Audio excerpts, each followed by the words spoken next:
തലസ്ഥാനത്ത് വീണ്ടും ഗുരുതര ചികിത്സാ പിഴവെന്ന് ആരോപണം. പ്രസവ ചികിത്സയ്ക്ക് എത്തിയ യുവതി അണുബാധയേറ്റ് മരിച്ചു.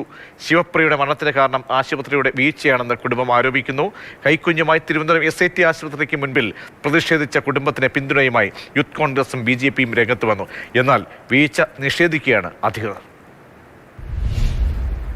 തിരുവനന്തപുരം SIT ആശുപത്രിയിൽ പ്രസവത്തിനെത്തിയ യുവതി അണുബാധയെ തുടർന്ന് മരിച്ച സംഭവത്തിൽ ആശുപത്രിക്കെതിരെ വലിയ ആരോപണങ്ങളാണ് യുവതിയുടെ കുടുംബം ഉന്നയിക്കുന്നത്. യുവതിക്ക് അണുബാധയുണ്ടായതും മതിയായ ചികിത്സ ലഭിക്കാത്തതും ആശുപത്രിയുടെ പിഴവാണെന്നാണ് കുടുംബത്തിന്റെ ആരോപണം. മെഡിക്കൽ കോളേജ് അഡ്മിറ്റ് ആയി കഴിഞ്ഞാൽ ഒരു രോഗത്തിന് വന്നു കഴിഞ്ഞാൽ ഇവിടെ നിന്ന് പോകുമ്പോൾ ഒരുപാട് രോഗം കൂടെ കൊണ്ടു ആ രീതിയിലാണ് മെഡിക്കൽ കോളേജ്. ഡെങ്കു ആണെന്ന് കൗണ്ട് കുറയുന്നു, ഓരോ ദിവസം അങ്ങനെ ഓരോ ഇതായിട്ട് പറഞ്ഞുകൊണ്ടിരിക്കുന്നു. അപ്പൊ ഇപ്പം കേട്ടിട്ട് തോന്നുന്നത് അവർ ചുമ്മാ അതിന്റെ തിട്ടിരുന്നെന്നാണ് തോന്നുന്നത്. യുവതിയുടെ മരണത്തിന് പിന്നാലെ ആശുപത്രിക്കെതിരെ പ്രതിഷേധവുമായി സംഘടനകളും രംഗത്തെത്തി. യൂത്ത് കോൺഗ്രസിന്റെ BJPയുടെ നേതൃത്വത്തിൽ SIT ആശുപത്രിക്ക് മുന്നിൽ പ്രതിഷേധം നടന്നു.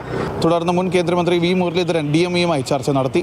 അന്നന്നത്തെ ഉപജീവനത്തിന് വേണ്ടിയിട്ട് അതത് ദിവസത്തെ അധ്വാനത്തിലൂടെ വഴി കണ്ടെത്തുന്ന ഒരു കുടുംബം, അങ്ങനെയുള്ളൊരു കുടുംബത്തിന് 1 ലക്ഷത്തിലധികം രൂപ ചികിത്സയുടെ പേരിൽ ചെലവാക്കേണ്ടി വരുന്ന സാഹചര്യം, ആ സാഹചര്യം എങ്ങനെയുണ്ടായി എന്നുള്ളത് പരിശോധിക്കാമെന്ന് ബന്ധപ്പെട്ട അധികാരികൾ ഉറപ്പ് തന്നിട്ടുണ്ട്.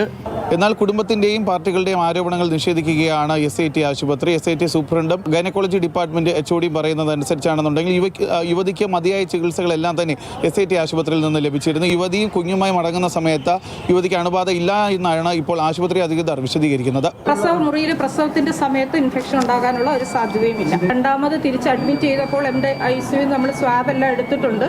ആ സ്വാബിൽ ആദ്യത്തെ സ്വാബുകളിലും ആദ്യത്തെ കൾച്ചറിലും ആദ്യത്തെ ബ്ലഡ് ടെസ്റ്റുകളിലും ഒന്നും തന്നെ ഒരു അണുബാധയും വന്നിട്ടില്ല. അതെല്ലാം സ്റ്റെറൈൽ നിന്ന് തന്നെയാണ് റിപ്പോർട്ട് വന്നിരിക്കുന്നത്.